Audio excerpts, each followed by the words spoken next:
Hey guys, this is Dana with the Wisdom Calls channel and whatyourpastornevertoldyou.com. And I'm actually coming to you today with a prophecy update. So this is some breaking news. As many of you know, we are on the eve right now of Rosh Hashanah. And so they are celebrating the new year in Israel. They're getting ready to celebrate that. And this is something that just came across my Twitter feed. My Facebook feed. This is something that just came across my Facebook feed, and I had seen here that Yael Eckstein, who is someone that I follow in Israel, she's not a Christian, but she is for the Fellowship of Jews and Christians, and so she works very closely with Christians, and so she's very friendly towards Christians, even though she's not yet a believer that Yeshua is the Messiah. Anyways, so she has some really great posts, and you can really learn a lot from the Jewish perspective on this. So she posted this yesterday. The first red heifer has been born in Israel. So she says here, who is ready to rebuild the temple in Jerusalem and greet Messiah? And she says, me, with all these exclamation points and celebratory markings here. And then there's a link here to this article from the Daily Star in the UK, and it says Bible prophecy fulfilled as the first red heifer born in 2,000 years, signaling the end of days. So this is very interesting, and this is prophetic, and we're going to talk a little bit about why this is prophetic. So some of you may be saying, what in the world is this red heifer business? What is this all about? And it really goes back here to Numbers 19. And it has to do with the cleansing of people so that they can be purified to enter into the temple.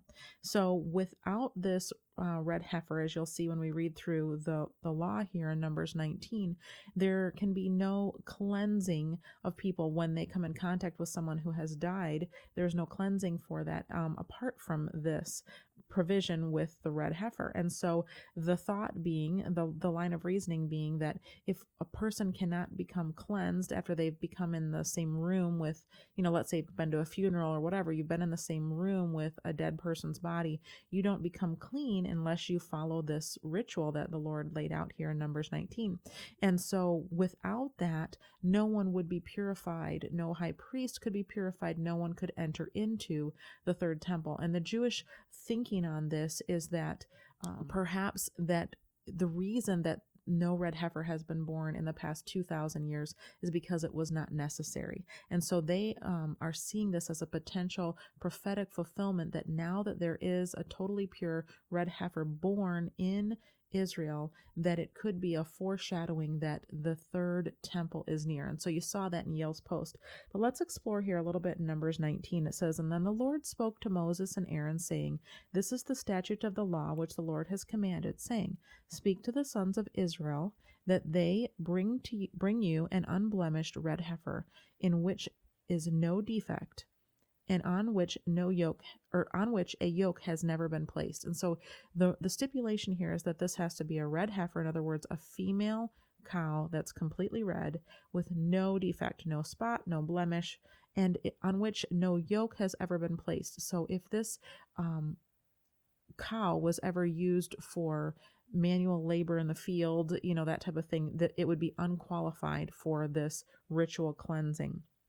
And it's actually used as a sacrificial animal to cleanse people. So it says, you'll give it to Eleazar the priest, and it shall be brought outside the camp and be slaughtered in his presence. Next, Eleazar the priest shall take some of its blood with his finger and sprinkle some of its blood toward the front of the tent of meeting 7 times. Then the red heifer shall be burned in his sight, and its hide and flesh and its blood with its refuse shall be burned. The priest shall take cedar wood and hyssop and scarlet material and cast it into the midst of the burning heifer. The priest shall then wash his clothes and bathe his body in water, and afterward come into the camp. But the priest shall be unclean until evening. So even after doing this ritual cleansing, he's still considered unclean until sunset, until the evening.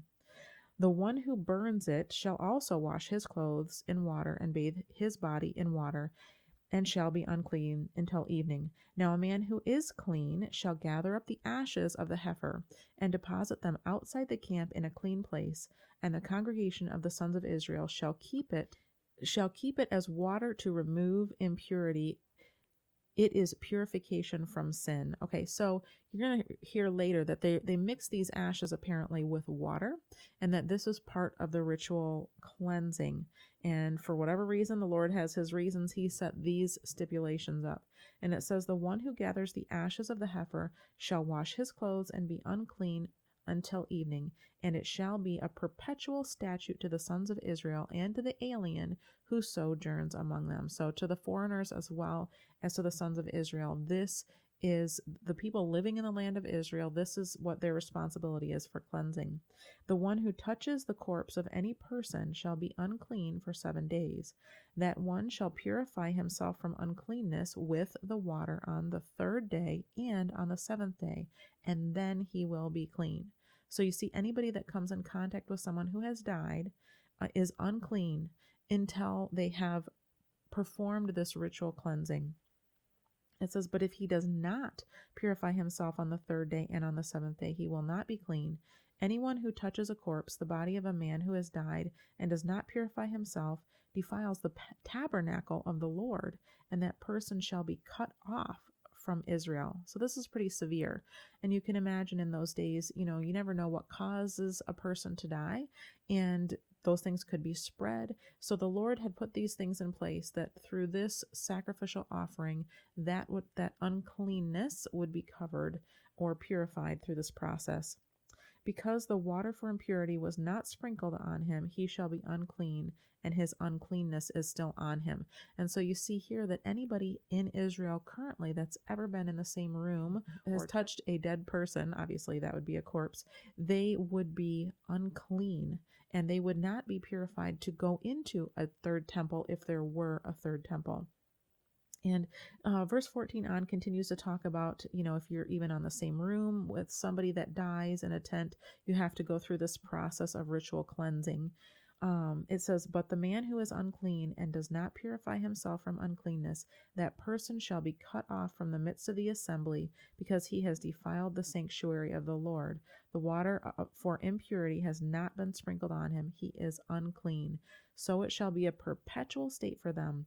And he who sprinkles the water for impurity shall wash his clothes, and he who touches the water for impurity shall be unclean until evening. Furthermore, anything that the unclean person touches shall be unclean, and the person who touches it shall be unclean until the evening.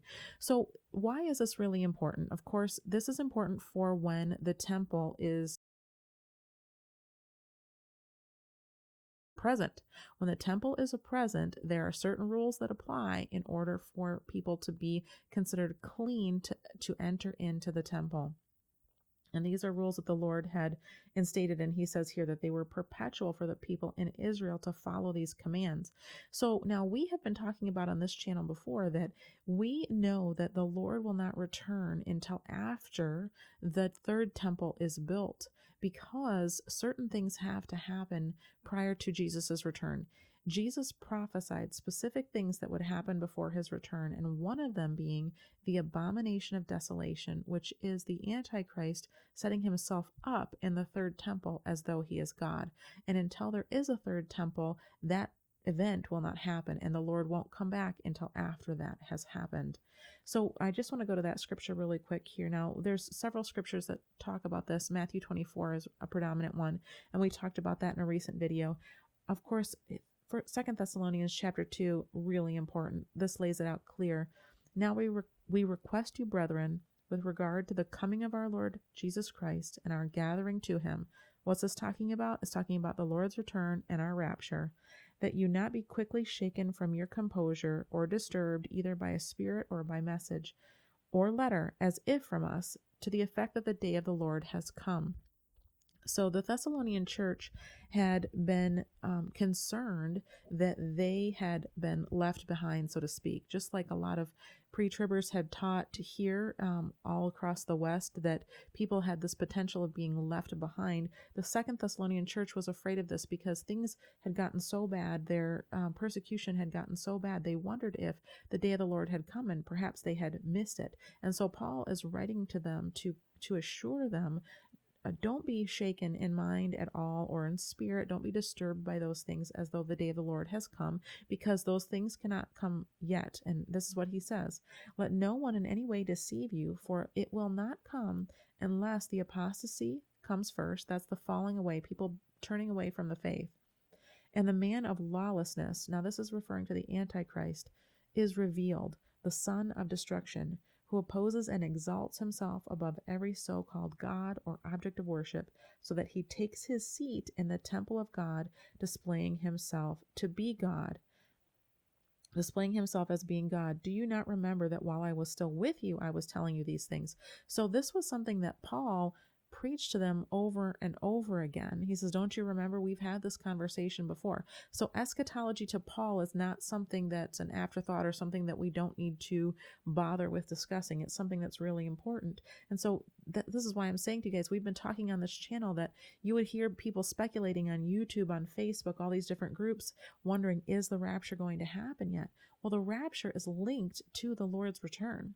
It's also linked to the resurrection of the dead.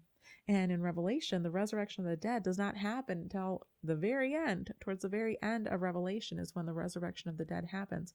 And we see here that you have to have the abomination of desolation, which is the Antichrist setting himself up in the temple as God. And so now we have heightened expectations because red heifer has been born. And they actually had a group of rabbinical experts go out and closely examine this heifer all the way around, because there have been other ones that were born that they thought would qualify, but after they inspected them closely, found out that they were disqualified for one reason or another. Maybe they had some white hairs on them, or defect in some way, or even if they're male, it doesn't count. We need a heifer. So this one is apparently a red heifer. So we see here, it says that the red heifer was born on the 17th day of the month of Elul, which is August 28th of this year, 5,778, perfectly red heifer.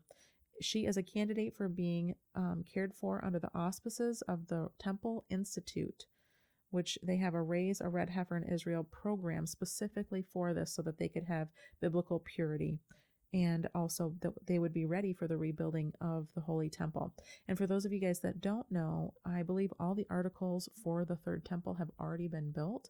They've been training the priests for all of the duties they will be required to perform, and they are ready to go. So this thing could actually transpire very quickly. And what many of the Jews do not realize at this time, they are expecting that Messiah will come when they have this third temple. But what will happen first is the anti-Messiah. The Antichrist will come. The one who is the ultimate false Christ will come, and he will have a false prophet performing signs and wonders, and will deceive many. And after he sets himself up and sets up an idol to himself as God in the temple, then the abomination of desolation will have occurred. And at that time, massive persecution of the Jews will happen. And that's why Jesus said, anyone who is in Jerusalem or Judea needs to flee to the mountains. And we see that in Matthew 24. So what's really interesting is that when you talk to Christians around the world, I think you would have this standard expectation that, yes, we are living in the last days. We are seeing biblical prophecy fulfilled in front of our eyes. In the Jewish community, we're seeing this heightened expectation that we are living in the last days, and they are expecting the building of their third temple at some point in the very near future. So that's why we wanted to bring you these prophecy updates that are biblically relevant, and just to have you seeing what's going on in front of our eyes. It's pretty incredible. The fact that it has been within the last 100 years that the majority of Israel has been brought back into the Holy Land. In fact, now I believe it is, I think in their most recent census, there are more Jews living in the land of Israel now than outside of the land. And that is historic as well. So we're going to keep an eye on Israel, because Israel really is the timepiece for all of these things to happen. And Jesus actually said, look, I'm not going to come back to you again until you say, blessed is he that comes in the name of the Lord. And so his return is incumbent upon them receiving him. And that will not happen until after the abomination of desolation, after the Antichrist has risen, and after the Jews have to flee Israel one final time.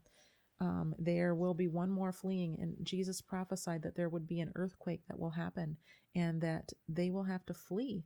There's prophecies that they will have to flee through this valley that the Lord will provide for them into the desert.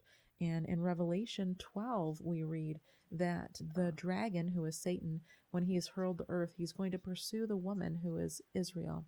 But she is going to be kept in the wilderness, kept safe in the wilderness for a time, times and a half a time. So for a 3.5 year period, she is going to be protected in the wilderness. And I believe it is that at that time that the Lord is going to woo Israel back to himself for one final time, where she will finally become faithful Israel for the first time, really, in history. And at that time, we're going to see, I believe, the Lord's return and his entering into Jerusalem, and the millennial reign will take place at that time. So lots of things to watch for, be looking for, but you have to know the scriptures. Otherwise, you don't understand the fulfillments that are going on in front of our eyes. So that's all I have for you today for this prophecy update. Make sure to subscribe down below for future updates as well. And I will be talking to you guys real soon. Have a blessed day.